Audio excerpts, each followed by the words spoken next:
সমাজকে সামাজিক কার্যক্রমের মাধ্যমে শুদ্ধ করতে হবে, কেননা বাসুধার সাবান কাপড় কাচার সাবানে ব্যবহার করা হয় না।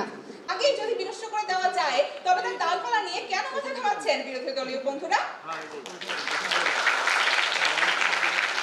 দেখুন, আপনারা বা আমরা কেউই আজ পর্যন্ত রাজনৈতিক কোনো সংস্পর্শে আসেনি, তবু সঠিক সামাজিক পরিবেশ পেয়েছি বলে আজ কিশোরীদের তৈরি না করে বিতর্ক দল তৈরি করছি।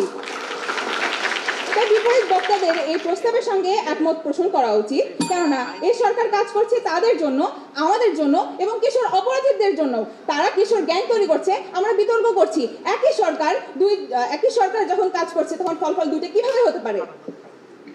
মাননীয় স্পিকার, আজকে এই পুরো বিতর্ক জুড়ে তারা একবারও দেখিয়ে যেতে পারেননি কিভাবে রাজনৈতিক সদিচ্ছা ব্যবহার করে চোরকে ব্যবহার করেই চুরি ঠেকাবেন, অপরাধীকে ব্যবহার করেই কিশোর অপরাধ ঠেকাবেন, কেননা এই ভূতের মুখে রাম নাম ছাড়া আর কিছুই নয়।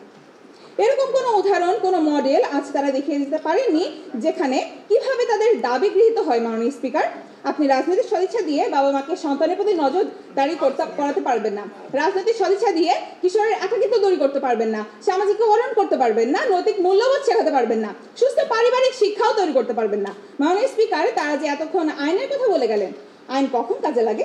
একটি কিশোর অপরাধ করে, গ্যাং তৈরি করে, কোন একটা অপরাধ সামাজিক নৈরাজ্য সৃষ্টি করে, তারপর আমরা আইন প্রণয়ন করি। তার মানে কি আমরা এখন হাতে হাত গুটিয়ে বসে থাকবো কখন কিশোরেরা অপরাধ তৈরি করবে, কখন তার সংসদের জন্য আমরা সংসদ ব্যবহার করবো? এভাবে কি কখনো প্রতিরোধ করা যায় নাকি প্রতিকার করা যায়? সামাজিক নবজাগরণী পারে এই ঘুণে ধরা সমাজকে মুক্ত করতে। সমাজকে সামাজিক কার্যক্রমের মাধ্যমে শুদ্ধ করতে হবে, কেননা বাসুধার সাবান কাপড় কাচার সাবানে ব্যবহার করা হয় না। তাই আবার শতবার এই সংসদে উত্থাপিত প্রস্তাবটি গৃহীত হওয়ার জন্য জোর দাবি জানিয়ে আমি আমার বক্তব্য শেষ করছি। ধন্যবাদ মাননীয় স্পিকার, ধন্যবাদ সবাইকে।